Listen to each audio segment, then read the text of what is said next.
The casserole dish was still warm in my hands when Sienna spit the food back onto her plate and announced, loud enough for every person at the table to hear, that my husband cooked like a man who had given up on life. I remember the exact second the room went silent. I remember the way the ice in the glass of my mother stopped clinking. I remember the way my brother laughed, a short, nervous laugh, like he was hoping the rest of us would join him so he would not have to defend her. Nobody laughed with him.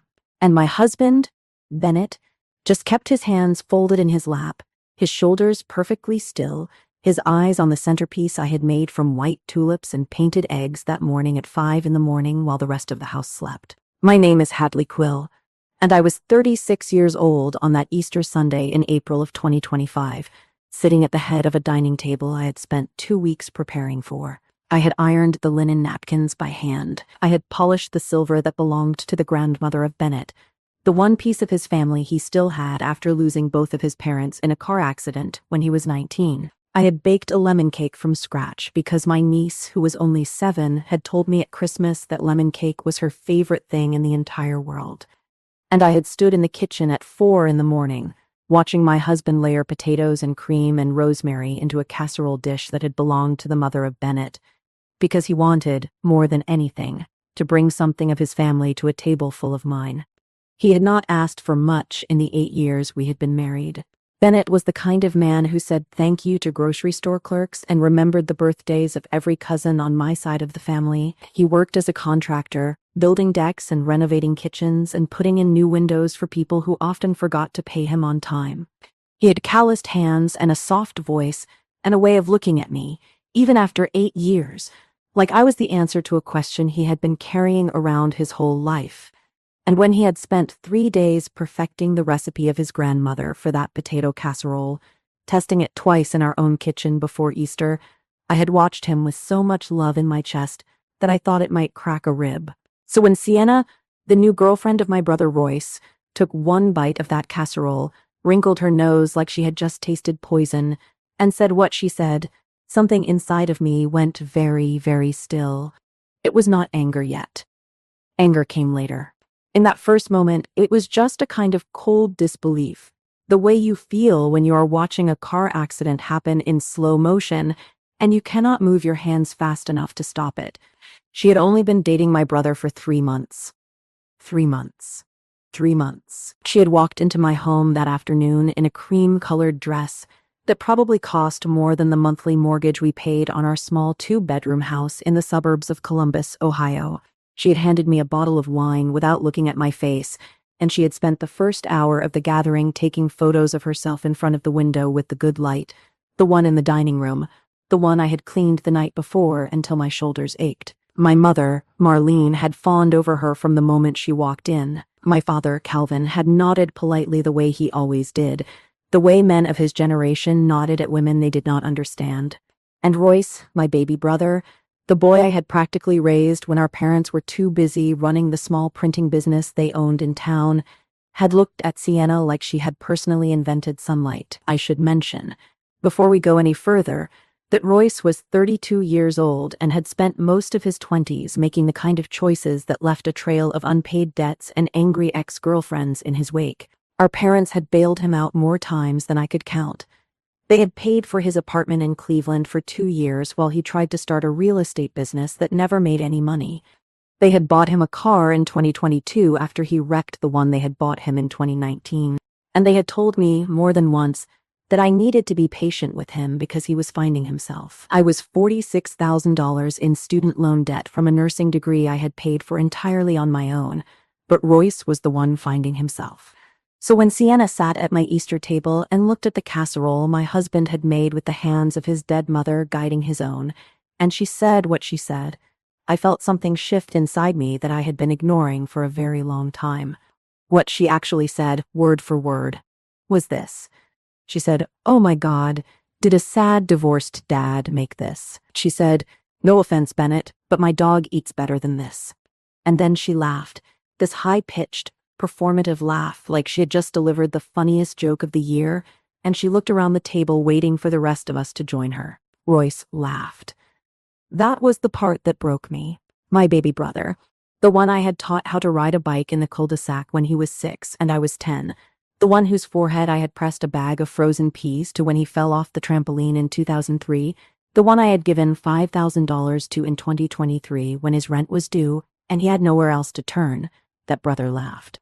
My mother did not laugh, but she also did not say anything. She picked up her napkin and dabbed at the corner of her mouth and looked down at her plate like the answer to the moment was hiding in her mashed potatoes.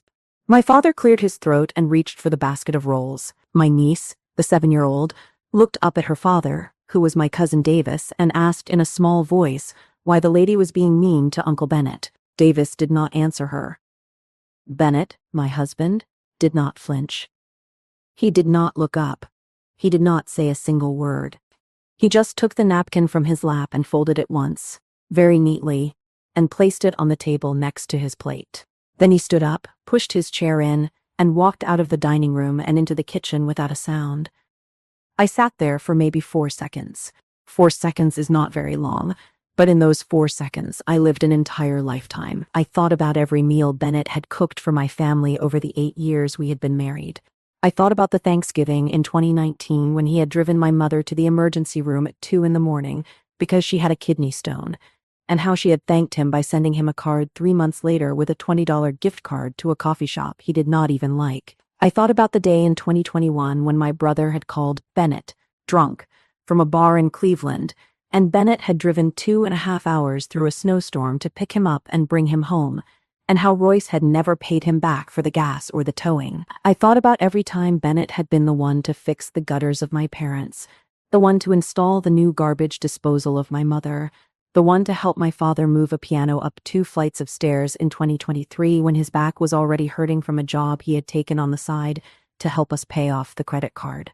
And I thought about the look on his face 2 weeks ago when he had brought up his mother for the first time in months and told me he wanted to make her potato casserole for Easter dinner. He had said it quietly, almost shyly, like he was asking permission, like he was afraid I might say no. I stood up. I did not raise my voice. I just looked at Sienna, and then at my brother, and then at my mother, and I said, in a voice that did not sound like my own, that I needed everyone to stay right where they were because I was going to go check on my husband, and when I came back, we were going to have a conversation that none of them were going to forget. Bennett was standing at the kitchen sink with his back to me, his hands flat against the edge of the counter, his head bowed forward like he was praying. The casserole dish, the one that had belonged to his mother, sat on the stovetop next to him, still steaming. He had not turned the light on.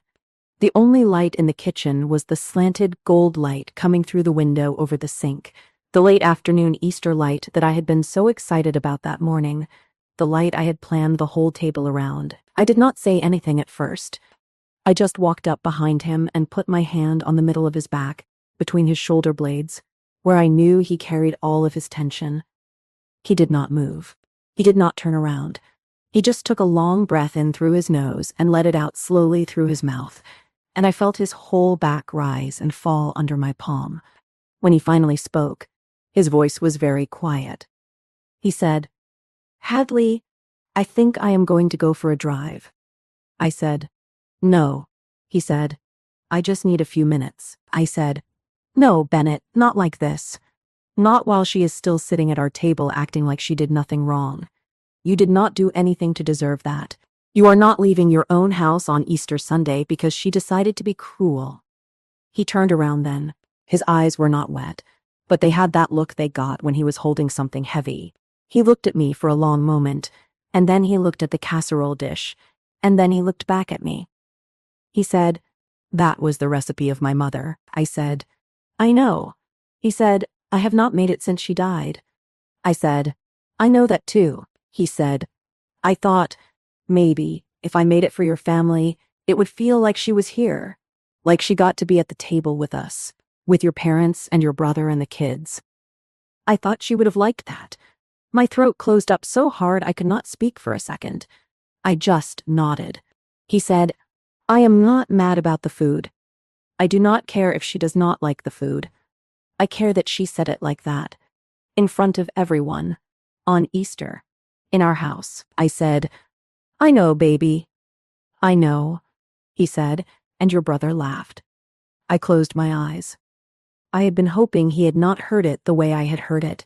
I had been hoping the laugh of Royce had blurred into the rest of the moment for him. But of course he had heard it. Bennett heard everything. He noticed everything. He was the kind of man who remembered what kind of tea you ordered the first time you met him 3 years ago. I said, "I am going to handle this." He said, "Hadley, please do not start a fight on Easter." I said, "I am not starting anything. I am finishing something that has been going on for a very long time." He looked at me for another long second, and then he did something that surprised me. He smiled. It was a small smile, just one corner of his mouth, but it was real. He reached up and tucked a piece of hair behind my ear, and he said, "Okay," he said, "but I want you to know I have already decided how I am going to handle this. And when you see what I do, I need you to trust me." I asked him what he meant. He just shook his head and said, "You will see. Not tonight, not even this week, but soon. And when it happens, I need you to remember that I love you, and I love your family, even the parts of it that have never loved me back the way they should." I did not know what to say to that. So I just kissed him, quickly, on the corner of his mouth, and I turned around and walked back into the dining room. The conversation had started up again while I was gone. Sienna was telling some story about a restaurant she had been to in Miami, talking with her hands, her bracelets clinking against her wine glass. My mother was nodding along like she was watching a famous person on a talk show. Royce was eating, head down, shoveling food into his mouth, like nothing had happened. My father was scrolling on his phone under the edge of the table where he thought no one could see him. I sat down in my chair at the head of the table. I picked up my fork. I set it back down. I waited. Sienna kept talking. She did not notice me at first. Then my mother saw the look on my face, and she said, in a too bright voice, "Oh, Hadley, did you check on Bennett? Is he feeling okay? I hope he is not coming down with something." I looked at her for a long moment. My mother, Marlene Quill, 64 years old, the woman who had raised me, the woman who had told me on my wedding day that I was lucky Bennett had chosen me because he could have done better. The woman who had spent 8 years treating my husband like a stranger she was politely tolerating at a bus stop. I said, "Mom, Bennett is fine. Bennett is fine because Bennett is the most patient man I have ever met in my entire life. He is in the kitchen right now choosing not to embarrass anyone, which is more grace than this table has earned today." The whole room went quiet. Sienna laughed, that same high laugh, and she said, "Oh, come on, it was just a joke." I turned to her. I said, "Sienna, what is your last name?"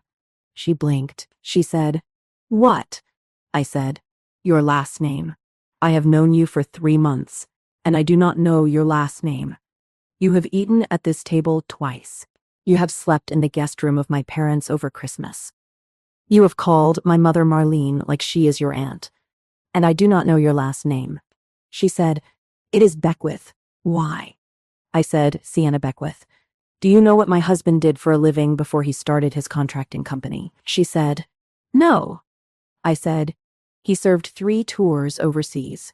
He came home in 2014 with a piece of metal still embedded in his shoulder that the doctors decided was safer to leave inside him than to remove. He worked construction for 10 years to save up enough money to start his own company. He built the deck you sat on at the house of my parents over Christmas. He installed the kitchen island your elbow has been resting on for the last 2 hours. And the casserole you just spit out onto your plate was made from the recipe of his mother, who died of breast cancer in 2008, when he was 19 years old." The room was so quiet I could hear the clock ticking in the hallway. I said, "So when you ask if it was just a joke, what I am asking you, Sienna Beckwith, is whether you think any of that is funny." She opened her mouth. She closed it.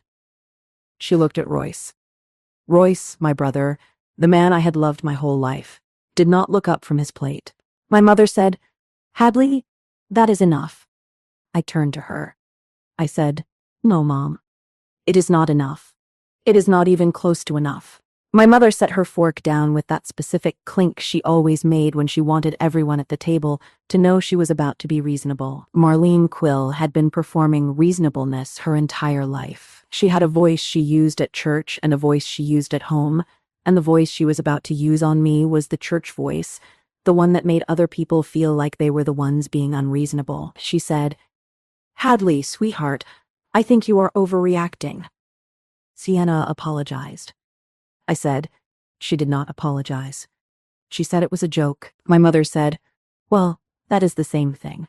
I said, "No, it is not." My father, Calvin, who had not said a word in 20 minutes, finally looked up from his phone. He cleared his throat, which was the sound he made before he tried to make peace, and he said, "Hadley, honey, your mother is right. It is Easter. Let us all just enjoy the meal. Your husband is a tough man. He can take a joke." I looked at my father, Calvin Quill, 66 years old, the man who had taught me how to drive in the parking lot of a grocery store when I was 15. The man who had walked me down the aisle in 2017 and told me, that morning in the back room of the church, that Bennett was a good man and that I had chosen well. The same man who, 8 years later, was telling me that my good man could take a joke about his dead mother. I said, "Dad, did you hear what she said?" He said, "I heard it, honey," I said. "And you think it was a joke?"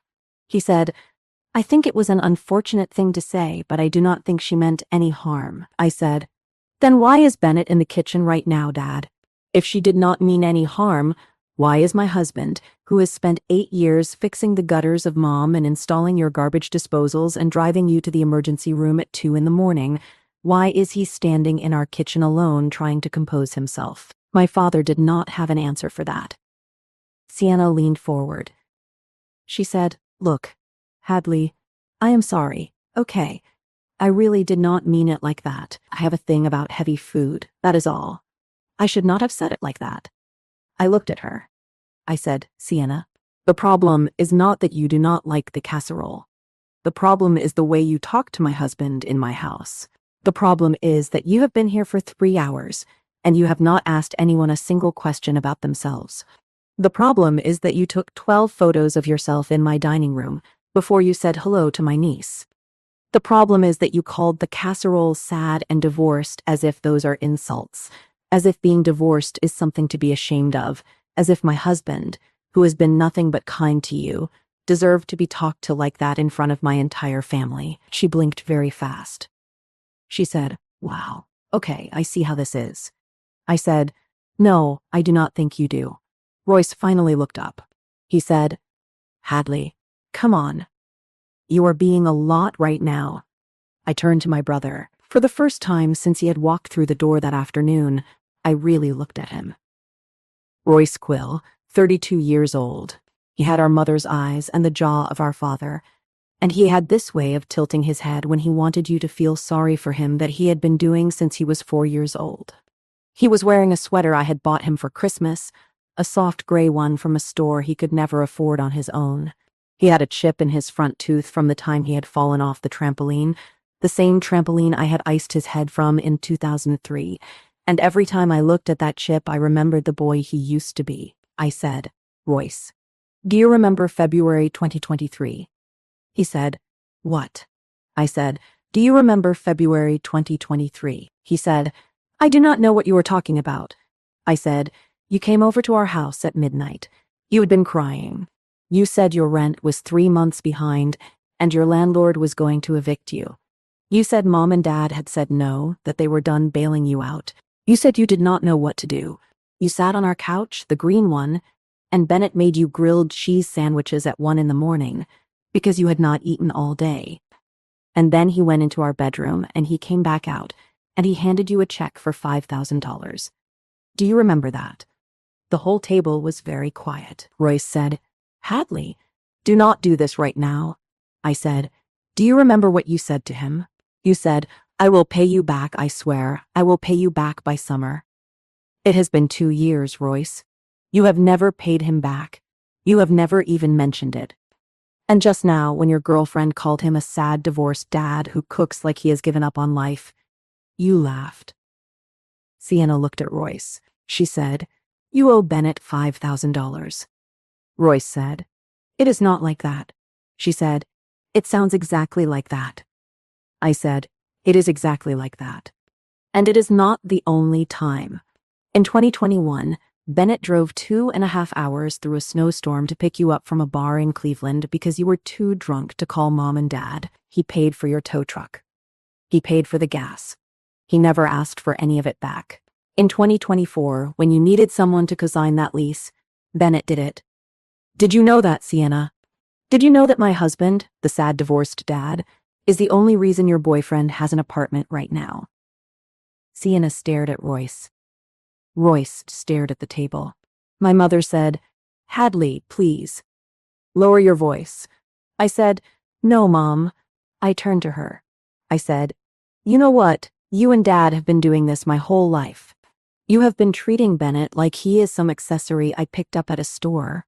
Like he is not actually a person in this family.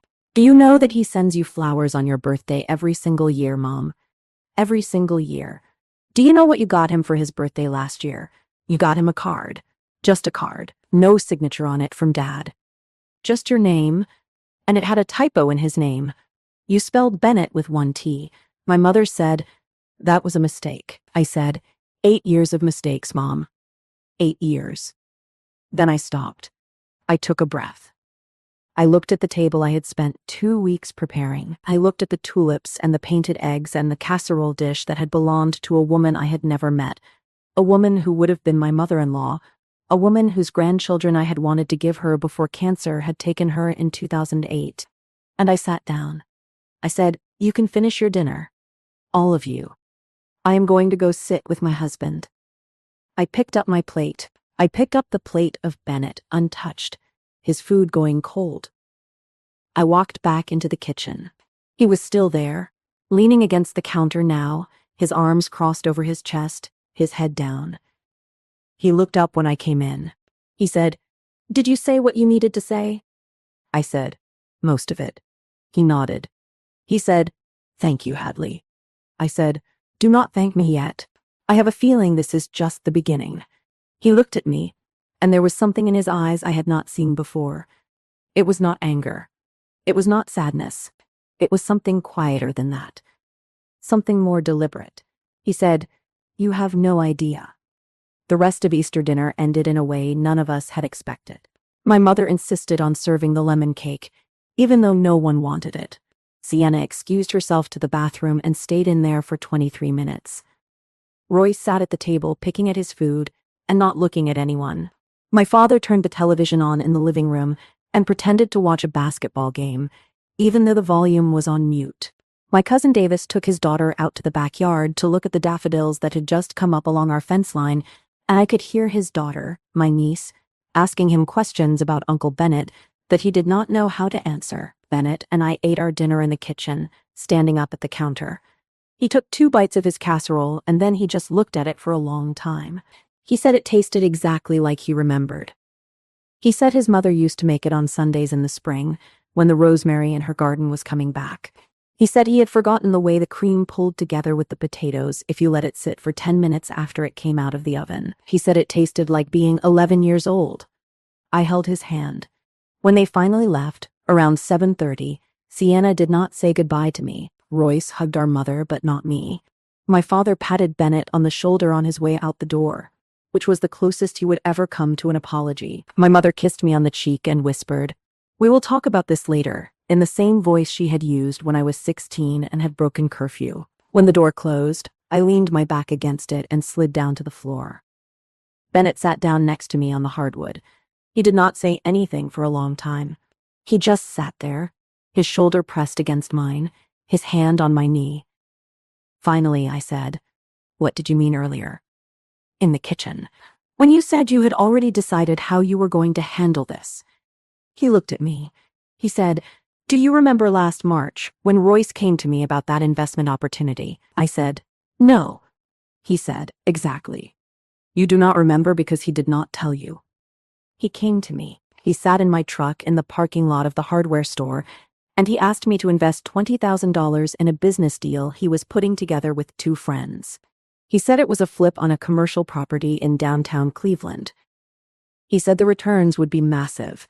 He said he just needed seed money. I said, "Did you give it to him?" He said, "No." I told him I would think about it. And then I went home and I made some calls. I said, "What calls?" He said, "I called a buddy of mine from the service who works in commercial real estate in Northeast Ohio. I asked him about the property. I asked him about the two friends Royce was working with. And I learned some things, Hadley. I learned the property did not exist, that the address Royce had given me was a parking lot owned by the city. I learned that one of the friends of Royce had been arrested in 2022 for running a fake investment scheme out of a coffee shop in Lakewood. I learned that the other friend was the cousin of that friend, and that they had been pulling the same scam on 3 other people that year." I said, "Oh my God." He said, "I never told Royce I knew. I just told him I could not get the money together. I told him to be careful. I figured he would lose $1,000 or $2,000 and learn his lesson. I figured he would not actually invest with them." I said, "Did he?" Bennett looked at me for a long second. He said, "Hadley, Royce invested $45,000 with those men in May of 2024. I felt the air leave my body. I said, "Where did he get $45,000? Bennett said, "That is the question, is not it?" I sat there for a long time. I thought about my parents. I thought about the printing business they had been trying to sell for the last 2 years because their backs and their knees could not handle it anymore. I thought about the way my mother had been wearing the same coat for the last 4 winters. I thought about the way my father had stopped going to the diner with his buddies on Saturday mornings because he said he was watching his cholesterol. But I knew deep down that he was watching his wallet. I said, "Bennett, did Royce take money from Mom and Dad?" He said, "I do not know for sure, but I know they refinanced the house in April of 2024. I know that because your father came to me and asked me to look at the paperwork before he signed it. He said he was just doing some financial planning. I did not think much of it at the time, but the timing." I said, "Oh my God." He said, "I do not want to accuse anyone of anything without proof, Hadley, but I think your brother has done something very bad, and I think it has been catching up with him for a year now. And I think the reason he started dating Sienna 3 months ago is because Sienna comes from money. Her father owns a chain of car dealerships in northern Kentucky. Did you know that?" I said, "No."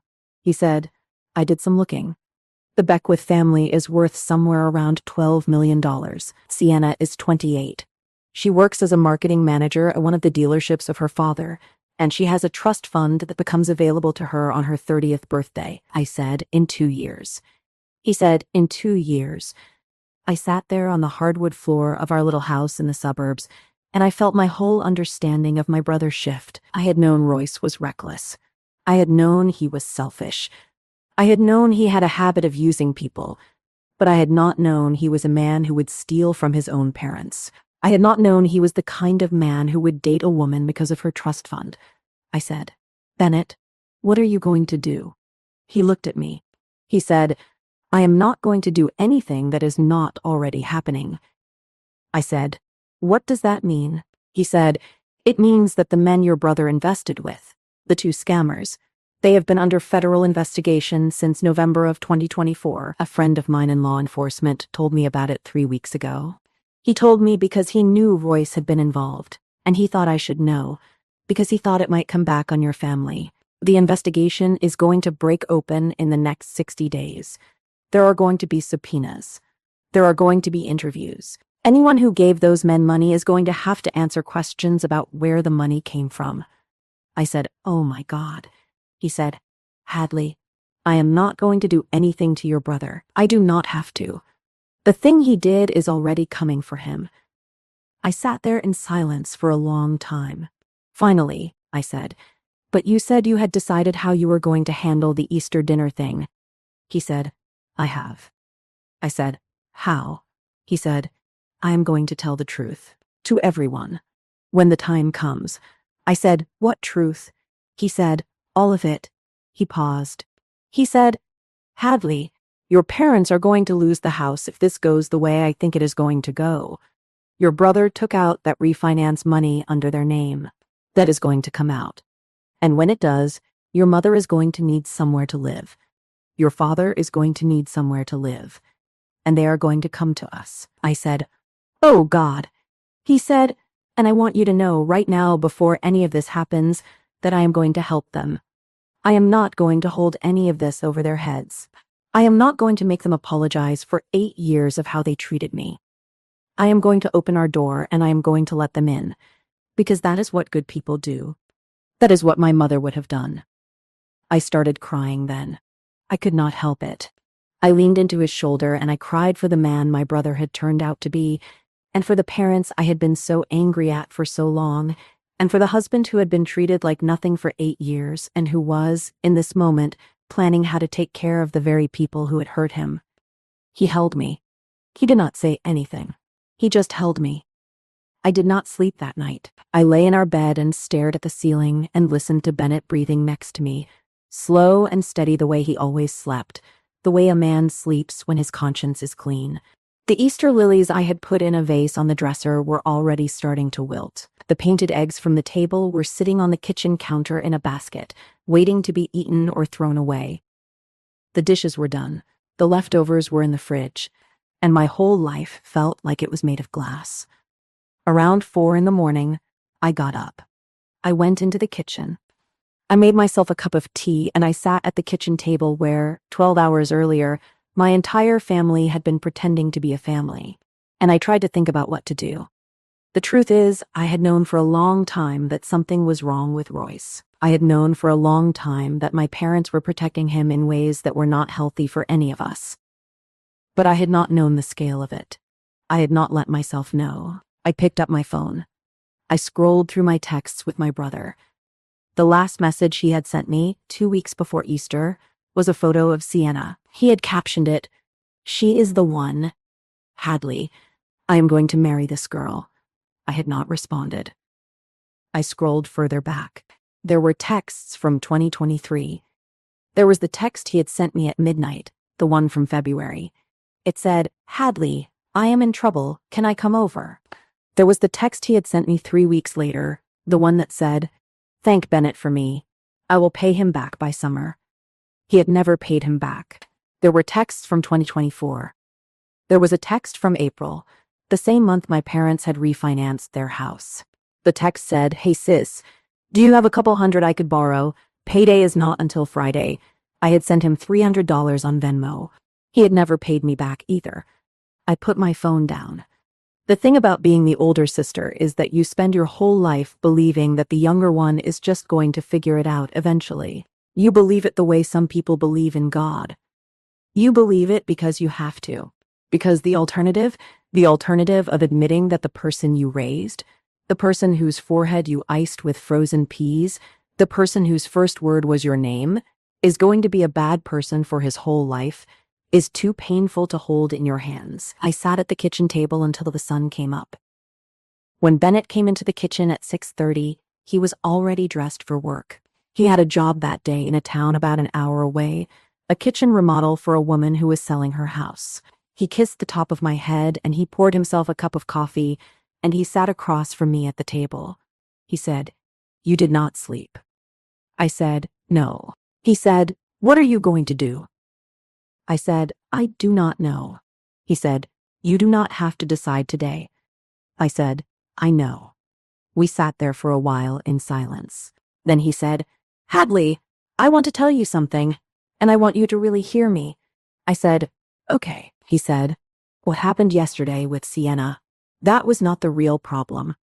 That was just the symptom. The real problem has been there for a long time, and the real problem is going to keep being there until you decide what you want your life to look like." I said, "What do you mean?" He said, "I mean that you have spent 36 years being the responsible one. You have been the second mother of Royce since you were 10 years old. You have been the emotional support of your mom and the project manager of your dad. You have carried this family on your back, Hadley, and they have let you, and I am not blaming them. People take what you give them. That is just how humans are. But you get to decide what you want to keep giving." I said, "What do you want me to do?" He said, "I do not want you to do anything you do not want to do. I just want you to think about whether what you have been doing has made you happy."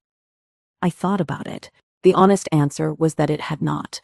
I thought about every Christmas I had hosted at our small house because my parents were too tired to host. I thought about every birthday party I had thrown for Royce, every graduation I had attended, every job interview I had helped him prepare for. I thought about the way my parents had sent me a fruit basket from a grocery store last year for my birthday, the same grocery store I drove past every day on my way to work, while they had bought Royce a watch from a department store for his birthday. I thought about my mother saying on my wedding day that I had done well to marry a man like Bennett, because at my age, I had been almost out of time. I had been 28. I had been 28 on my wedding day, and my mother had told me I was almost out of time. I put my face in my hands. Bennett reached across the table and took my wrist. He said, "You are allowed to step back, Hadley." I said, "But if I step back, who takes care of them?" He said, "They do. That is the whole point. Adults take care of themselves. You are not abandoning them by stopping. You are giving them the chance to grow up. And if they do not grow up, that is not your failure. That is theirs." I sat there for a long time. Then I said, "Okay." He said, "Okay, what?" I said, "Okay." He said, "Okay, what?" "I am going to step back. I am not going to call my mother this week. I am not going to text my brother. I am not going to host the next family dinner. I am going to let them figure out their own lives for a little while. And whatever happens with Royce, whatever happens with the investigation, I am going to let it happen." He said, "Are you sure?" I said, "Yes." He nodded. He said, "I love you." I said, "I love you too." He kissed me on the forehead and he left for work. I sat at the kitchen table for another hour. And then I did something I had not done in years. I called in sick to my job at the hospital. I told my supervisor I had a personal emergency. She did not even ask any questions, because I had not taken a sick day in 3 years. She just said, "Take care of yourself, Hadley." I hung up. I poured the cold tea down the sink. I went into the bedroom and I crawled back into bed and I slept for 9 hours straight. When I woke up, it was almost 6 in the evening. My phone had 13 missed calls. 12 of them were from my mother. 1 was from Royce. I did not call any of them back. The next day, my mother showed up at my front door at 10 in the morning. She was wearing the coat she had been wearing for 4 winters, and she had her hair done the way she did it when she was going to church. She had a Tupperware container in her hands. She said she had made me banana bread. I let her in. I did not hug her.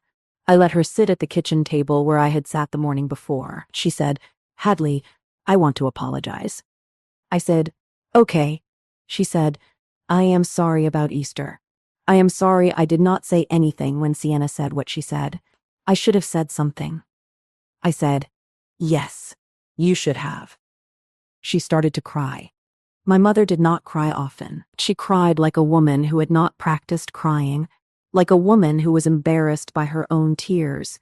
She wiped them away with the back of her hand and she said, "Hadley, I have not been a good mother to you." I did not say anything. She said, "I have known it for a long time. I have always known it. I have always loved your brother more than I have loved you, and I do not know why, and I do not know how to fix it, and I am so sorry." I sat there. I did not know what to do with what she had just said. I had been waiting my whole life for her to say something close to that. And now that she was saying it, I did not feel relieved. I did not feel vindicated. I just felt tired. I said, "Mom, why are you here today?" She said, "What do you mean?" I said, "You do not show up at my house on a Tuesday morning to apologize. Not unless something is happening. So what is happening?" She looked at me for a long moment.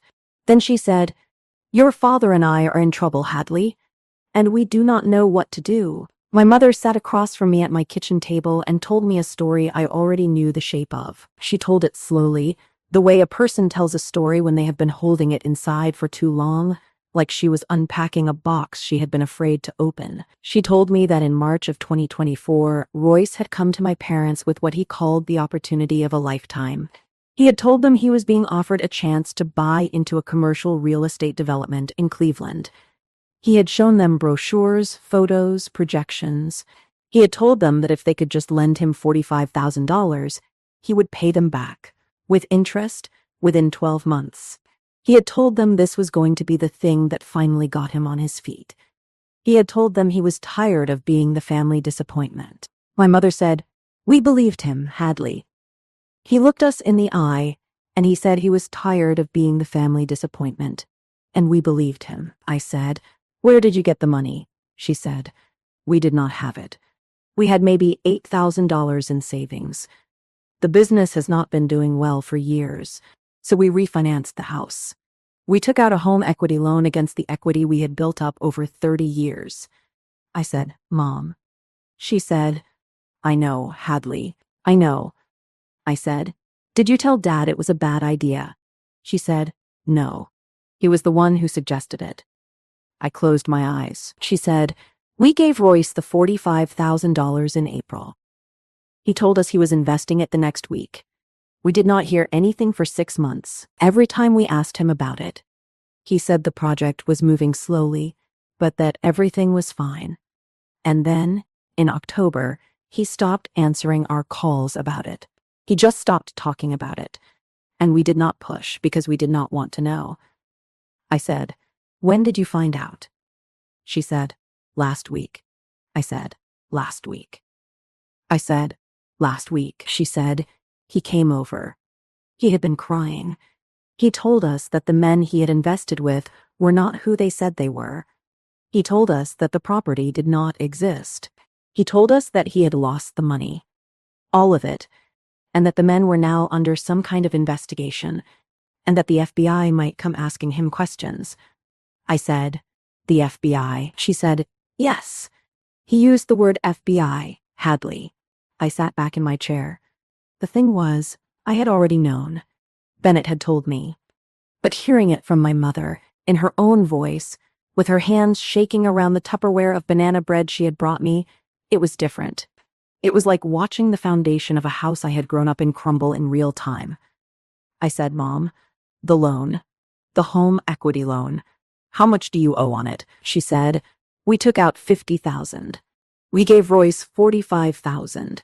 We have been making the payments on it for a year. We owe about $46,000 still. And our monthly payment is almost $500. And the business is barely making any money. And your father, Hadley, your father has been working extra hours, off the books, doing maintenance for a man who owns rental properties in town. He is 66 years old, Hadley. He is fixing toilets at 10 o'clock at night." She started crying again. She said, "We are going to lose the house." I sat there for a long moment. I thought about my husband, who had told me, just 2 days ago, that he was going to help my parents when this all came out. I thought about the look in his eyes when he had said it. I thought about every fruit basket they had ever sent me for my birthday, and every coat my mother had not bought herself, and every Saturday morning my father had not gone to the diner with his friends. I said, "Mom, does Royce know that you might lose the house?" She said, "Yes." I said, "Has he offered to do anything about it?" She said, "He says he is going to fix it. He says Sienna is going to help him. He says her family is going to invest in a new business he is starting, and that he is going to pay us back, with interest, by the end of next year." I said, "Mom," I said it slowly. I said, "Mom, Sienna is 28 years old. Her trust fund does not unlock until she is 30. She is a marketing manager at one of the car dealerships of her father. She does not have her own money to give Royce. And even if she did, do you really think a woman who took one bite of a casserole and called my husband a sad, divorced dad is the kind of woman who is going to bail Royce out of $45,000 of fraud he committed against his own parents?" My mother stared at me. I said, "Mom, Royce is lying to you. Again. He is dating Sienna because he thinks her family is going to save him. And they are not going to, because Sienna does not actually like him. She likes the idea of him. She likes a man who is desperate and grateful, because desperate and grateful men are easy to control. And the moment she figures out he has nothing to offer her, she is going to disappear, and Royce is going to be left with nothing. And so are you." My mother put her face in her hands. She said, "Hadley, what do we do?" I sat there. I thought about what Bennett had said, about how I had been carrying this family for 36 years, about how adults take care of themselves, about how stepping back was not abandoning them.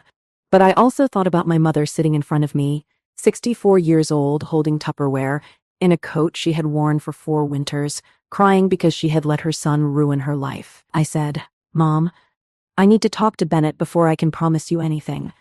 But I want you to know something. I want you to know that I love you. And I want you to know that whatever happens, you and Dad are not going to be on the street. We are not going to let that happen." She looked up at me. She said, "Hadley, after everything, after how I have treated him, how can you?" I said, "Because that is who he is.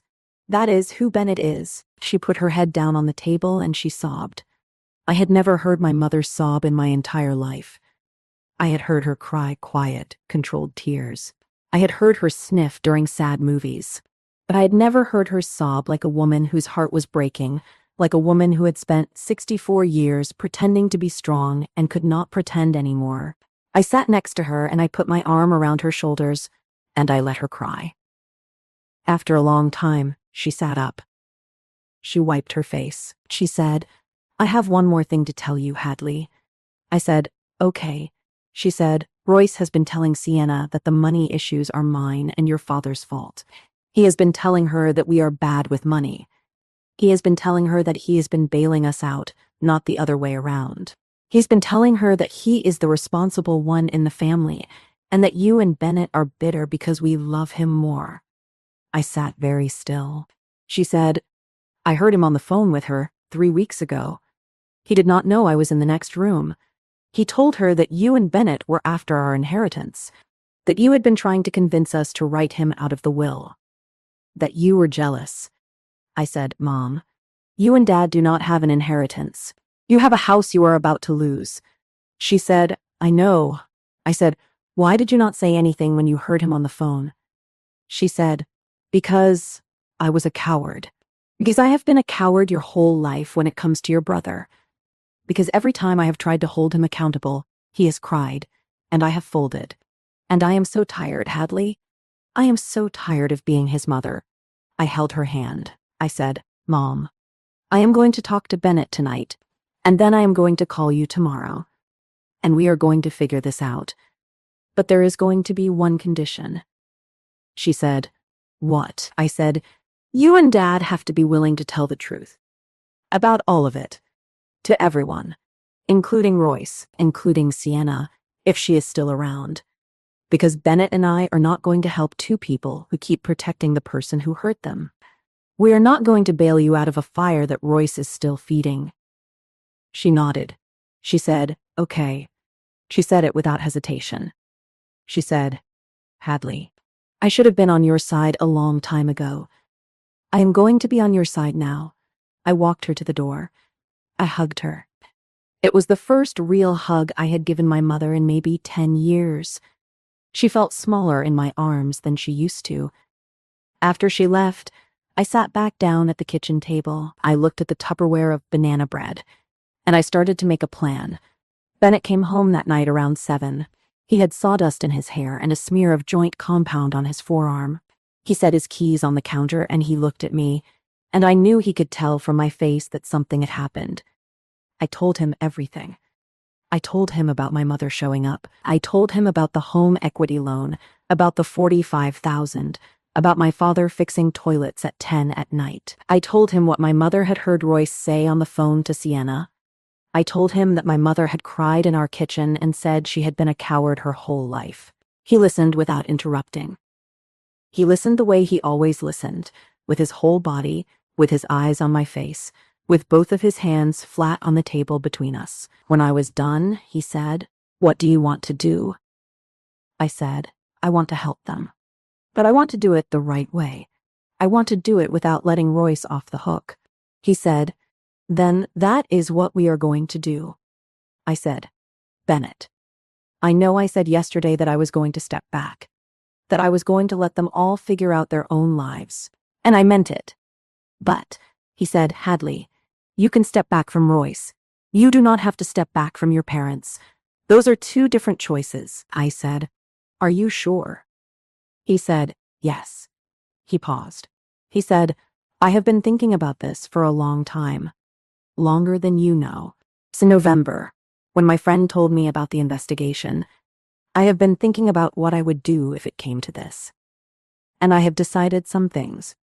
I said, like what? He said, like the fact that I have the money to pay off your parents' home equity loan.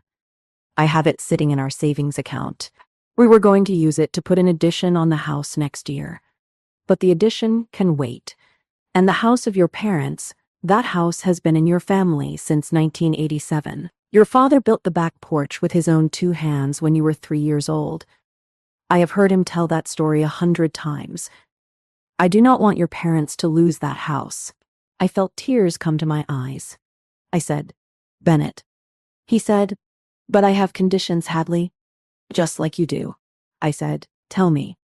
He said, condition 1. We do not give your parents the money. We pay the loan directly. The check goes from us to the bank. Not through your parents. Not through Royce. The bank gets paid, and the lien on the house gets released, and your parents own their house free and clear, and Royce never touches a dollar of it. I said, okay. He said, condition 2. Your parents have to make a will, a real one, with a real lawyer, and in that will, the house cannot go to Royce. It can go to you. It can go to a charity. It can go to me, even though I would not want it, but it cannot go to Royce. Because if it does, he will sell it the day they die, and he will lose the money on something stupid, and everything we are doing right now will have been for nothing. I said, okay. He said, condition 3. We are not the family bank from now on. If your parents need help, they come to us. We will help them. But Royce does not come to us. Royce does not come to them. Royce figures out his own life. If he goes to prison, he goes to prison. If he loses Sienna, he loses Sienna. None of that is our problem anymore. I said, okay. He said, condition 4. The truth comes out. At a family dinner, with everyone there, your parents, Royce, Sienna, if she is still around, and I want to be the one to tell it. I looked at him. I said, Bennett, you do not have to do that. You do not owe them that. He said, I know I do not have to. I want to. Because Hadley, I have been the polite husband for 8 years. I have been the man who fixes the gutters and drives to the emergency room and stays quiet at the dinner table while your family treats me like a guest in my own life. And I am not going to do that anymore. Not because I am angry, but because the version of me that stays quiet is not the version of me you fell in love with. You fell in love with a man who served his country, who built his own business, who buried both of his parents at 19 and figured out how to keep living. I have not been that man at your family table. And starting now, I am going to be. I got up from my chair and I walked around the table and I kissed him. I said, you have always been that man. I have always seen you. They are the ones who have not been looking. He kissed me back. He said, okay then. Let us do this. We made the plan that night, sitting at the kitchen table with 2 cups of coffee and a notepad between us. The plan was this. We would invite my parents over for dinner on Sunday, exactly 1 week after Easter. We would tell my mother to bring my father and to make sure Royce was there. We would not say anything about Sienna, but we would not be surprised if she came too. At that dinner, Bennett would tell the truth. All of it. The fraud, the investigation, the loan, the way Royce had been talking about my parents and me behind our backs, the way Royce had tried to get Bennett to invest in the same scam in March of 2024. And then we would tell my parents what we were going to do for them, in front of Royce, so that everyone knew at the same time who was being helped and who was being held accountable. It was a risky plan. I told Bennett that. I said, what if Royce loses it? What if he says something terrible? What if Dad sides with him? Bennett said, then we will know, and we will deal with it. I said, what if Mom backs out? He said, she will not. You said it yourself. She told you she is going to be on your side. We are going to give her a chance to prove it. I said, what if Sienna comes? He said, then Sienna will see exactly who she is dating, and she can make her own choice. I called my mother the next morning. I told her we wanted to have a family dinner on Sunday. I told her we wanted Royce there. I told her we had something important to talk about. I told her not to tell Royce why. She said, Hadley, are you doing what I think you are doing? I said, "Yes, Mom." She said, "Are you sure?" I said, "Yes." "Are you ready?" She said, "I am ready." I said, "Mom, one more thing. I want you to do something for me before Sunday." She said, "What?" I said, "I want you to go look at the records at the courthouse. I want you to pull the deed and the loan paperwork and any other documents you can find. I want you to bring all of it to dinner. I want it to be in your hands when Bennett tells the truth, because I want Royce to see, with his own eyes, what he has done to you." She was quiet for a long time. Then she said, "Okay." She said, "Hadley." I said, "What?" She said, "Thank you." I said, "Do not thank me yet, Mom. Sunday is going to be hard." She said, "I know," she said, "but I have been waiting for someone to do this for a long time." The week was the longest week of my life. I did not hear from Royce. I did not hear from Sienna. I went to work at the hospital, and I took care of my patients, and I came home and I cooked dinner and I tried to sleep. Bennett was steady the whole week. He was the kind of steady that I had always loved about him, the kind of steady that comes from a man who has buried his parents and served his country and built his own life from nothing. He did not waver. He did not second guess. He just kept moving forward. On Saturday night, we cleaned the house together. We did not decorate. We did not pull out the good linen napkins or the silver of the grandmother of Bennett. We just made it clean and simple and ready. The kitchen smelled like lemon cleaner and coffee. Bennett looked at me as we were turning off the lights. He said, "Hadley, whatever happens tomorrow, you and me, we are okay, no matter what." I said, "I know." He said, "I love you." I said, "I love you too." We went to bed. I slept that night for the first time in a week.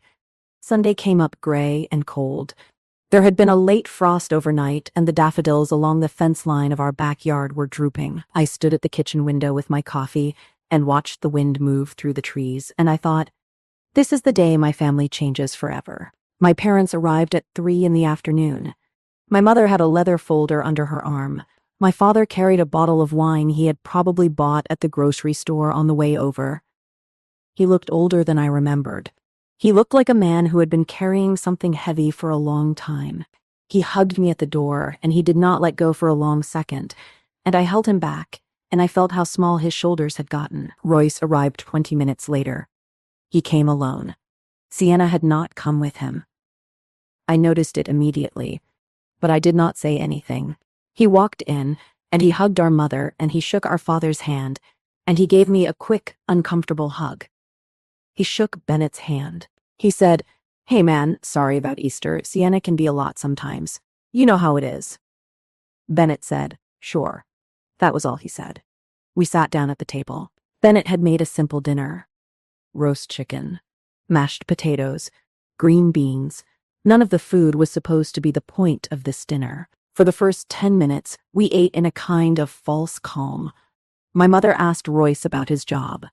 He told her things were going well, that he had a new opportunity coming up, that he would tell her about it soon.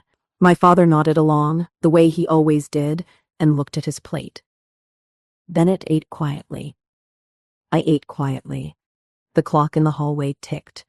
Then Bennett put down his fork. He said, "Royce." Royce looked up. Bennett said, "I want to talk to you about March of 2024. Royce went very still. He said, "What?" Bennett said, "The day you came to me in the parking lot of the hardware store. The day you asked me to invest $20,000 in a commercial property in Cleveland. With your 2 friends." Royce said, That was just a thing I was looking into. I do not really remember." Bennett said, "You do remember, because I remember. I remember everything you said to me that day. And I want to know if you remember what I told you." Royce said, "What?" Bennett said, "I told you I would think about it. And then I did some research. And what I found was that the property you were talking about did not exist. The address you gave me was a parking lot owned by the city of Cleveland. The 2 friends you were working with had a history of running fake investment schemes. One of them had been arrested for it in 2022. I knew, Royce, that day in March of 2024, that the deal you were trying to bring me into was a scam. Royce did not say anything. Bennett said, I should have told you. That is on me. I should have sat you down right then and there and told you what I had learned. But I thought you would not actually go through with it. I thought I had given you enough of a warning and that you would walk away. Royce stared at the table. Bennett said, But you did not walk away. You invested $45,000 with them in May of 2024. My father looked up. He said, How do you know that, Bennett? Bennett said, Because the same friend who told me about the property told me 3 weeks ago that those 2 men are now under federal investigation. He told me because he knew Royce had been involved, and he wanted to give me a heads up. The room was so quiet I could hear the chicken cooling on the plates. My father said, Royce, is that true? Royce said, Dad.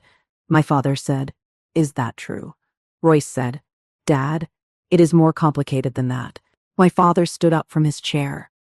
He did not raise his voice. He just stood up, slowly, and he looked at his only son, and his face was the face of a man who had finally run out of patience. He said, Where is the money, Royce? Royce said, Dad.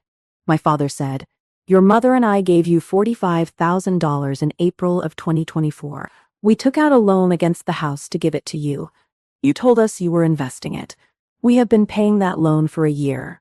Your mother has not bought a new coat in 4 winters. I have been fixing toilets at 10 o'clock at night to keep up with the payments. Where is the money, Royce? Royce said. It is gone, Dad.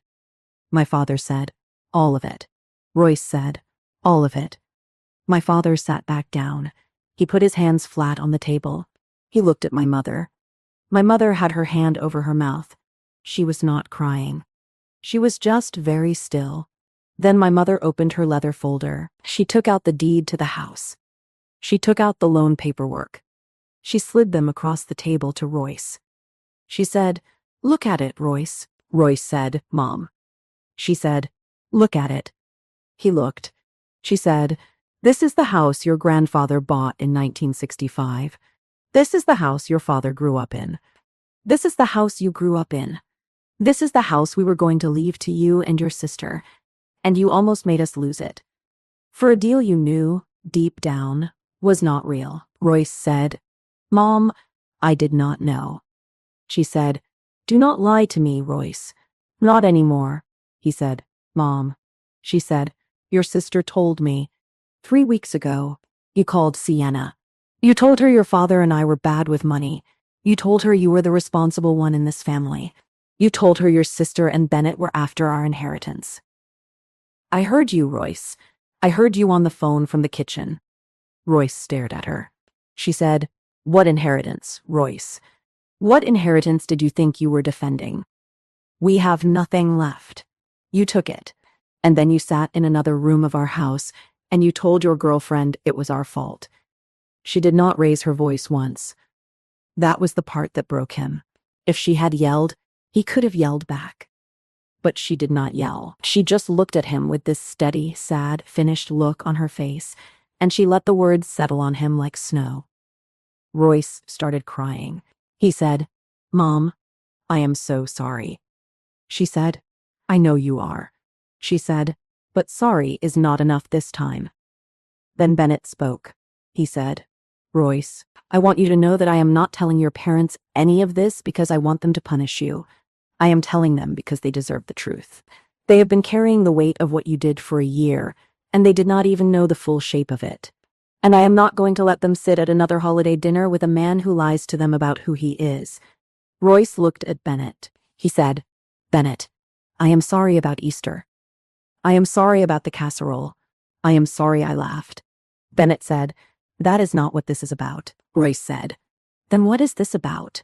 Bennett said, This is about your parents, and what they are going to do now, and what I am going to do for them. Royce said, What do you mean? Bennett looked at my father. He said, Calvin, Marlene, Hadley and I are going to pay off the loan on your house, the full amount, this week, directly to the bank. The lien gets released, and you own your house free and clear, the way you did before any of this happened. My mother put her hand over her mouth again. My father said, Bennett. He said it like he was choking on the name. Bennett said, But there are conditions, Calvin. He laid them out, one by one. The will. The decision about who the house went to. The fact that we were not going to be the family bank for Royce. The fact that Royce was going to have to figure out his own life from here on out. My father nodded after each one. He did not argue with any of them. Royce listened. He did not say anything. When Bennett finished, my father stood up. He walked around the table. He stopped in front of Bennett. He put both of his hands on the shoulders of Bennett, and he looked at him, and he said, "Son, I have not been a good father-in-law to you. I have not been a good man in some ways. I am sorry." He hugged Bennett. It was the first time I had ever seen my father hug my husband. I started to cry. Royce did not say much during the rest of dinner. He ate a few bites of chicken. He stared at the deed of the house that was sitting in front of him on the table. He looked at his hands. Every so often he looked at our father, and our father did not look back. When everyone was done eating, my mother stood up to clear the plates. I stood up to help her. Bennett poured my father a small glass of the bourbon he kept in the cabinet over the refrigerator, the bourbon that had been a gift from a client in 2022, the bourbon he had not opened until that night. Royce stayed at the table. He was looking at his phone now. His face was tight. I asked him gently, "What is going on, Royce?" He looked up at me. He said, "Sienna broke up with me yesterday." I sat back down. I said, "What?" He said, "She came over to my apartment last night. She said her father had heard some things about my situation. She did not want to say what things. She just said she did not think we were on the same path anymore." I said, "Royce." He said, "I know." He said, "I know I should not have brought her on Easter. I knew, the moment she opened her mouth at the table, that she was going to ruin something. But I needed her to like our family. I needed her family to like me. I thought if I could just hold it together until the wedding, until the trust fund, I could fix everything I had broken." I said, "Royce, you were planning to marry her for money." He said, "Hadley, I was planning to marry her because I did not know what else to do." I sat there for a long time. I did not feel sorry for him. I want to be honest about that. I did not feel sorry for him the way I had felt sorry for him our whole lives, the way the older sister always feels sorry for the younger brother. But I did feel something. I felt the weight of a person who had run out of road. I felt the way a man looks when his last plan has fallen apart, and he does not have another one. I said, "Royce, what are you going to do?" He said, "I do not know." He said, "The men I gave the money to, the two men, they are going to be arrested soon." Bennett is right about that. I know it because one of them called me last week. He said the lawyers were telling them to lay low. He said everyone they had taken money from was going to get a knock on their door from the FBI.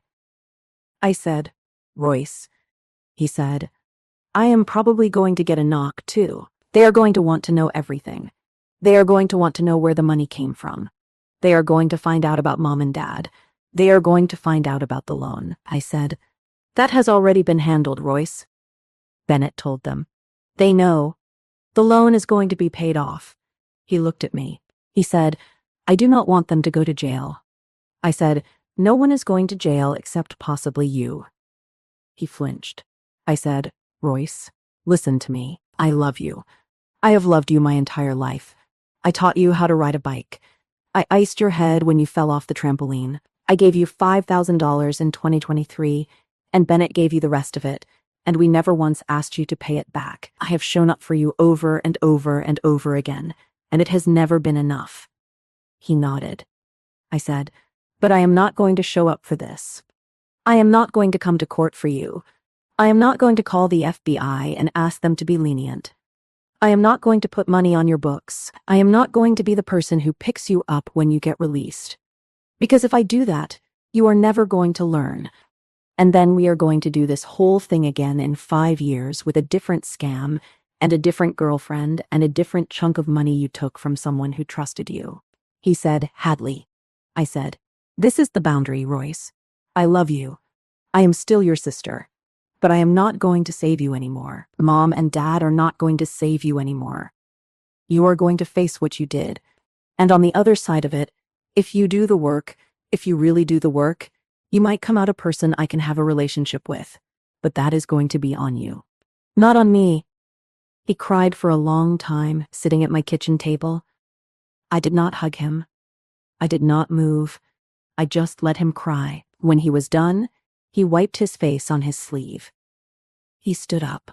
He walked into the living room, where our father was sitting on the couch with a glass of bourbon in his hand. He knelt down on the floor in front of our father, and he put his head on the knee of our father, and he said, "Dad, I am so sorry." My father put his hand on the head of his son. He did not say anything for a long time. Then he said, "Royce, I forgive you. But your mother and your sister and Bennett are right. We are not bailing you out this time. You are going to have to walk this road yourself, and if you do, I will be at the end of it. But I am not going to be on it with you." Royce nodded against the leg of our father. It was the most honest moment I had ever seen between them. My parents left around 9. My mother hugged me at the door. She held my face in her hands and she said, "Hadley, I am going to do better. I am going to do better starting today." I said, "I know, Mom." My father shook the hand of Bennett at the door. He said, "Son, I am going to find a way to thank you that is bigger than words." Bennett said, "You do not have to." My father said, "I know I do not have to." That is the point. Royce walked out behind them. He stopped in front of Bennett. He did not put out his hand. He just looked at him. He said, "Bennett, I am sorry I laughed at Easter. I am sorry for everything I have ever said about you. I am sorry I never paid you back. I want to start paying you back. I do not know how, but I want to start." Bennett looked at him for a long moment. He said, "Royce, pay your parents back first. Not in money, in showing up, in being the son they actually deserve. Do that for 5 years, and then we will talk about the rest." Royce nodded. He walked out into the cold. We closed the door. Bennett and I stood in our living room. The lights were low. There was still a single plate left on the dining table. My mother had missed it when she was clearing. The bourbon bottle sat open on the counter. The house was quiet. Bennett said, "Well?" I said, "Well." He said, "That was a lot." I laughed until tears filled my eyes. Bennett joined me. We sat together on the sofa, wiping our faces, finally processing the evening. The mother of Hadley had apologized. The father of Hadley had embraced Bennett. Royce faced federal investigators. Sienna Beckwith ended the relationship over a simple comment about a baked dish. I thanked Bennett for his grace. I thanked him for helping the parents despite their years of coldness toward him. He told me the parents of Hadley are family to him too, and he refused to let them lose their home. I told him the mother of Bennett would have been proud of him. He said she would have been proud of Hadley as well. I rested my head against him and reflected on how one tense meal finally revealed fractures that had existed for years. Federal agents arrested the con men in May 2025. Royce told the complete truth immediately and avoided prosecution, though the $45,000 he gave them vanished.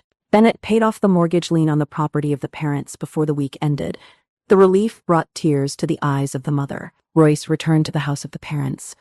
He works for the printing business of the father, studies accounting, and repays them slowly. I no longer question the promises of Royce. I only watch the steady effort of Royce. Sienna disappeared from the lives of the family and quickly engaged someone new.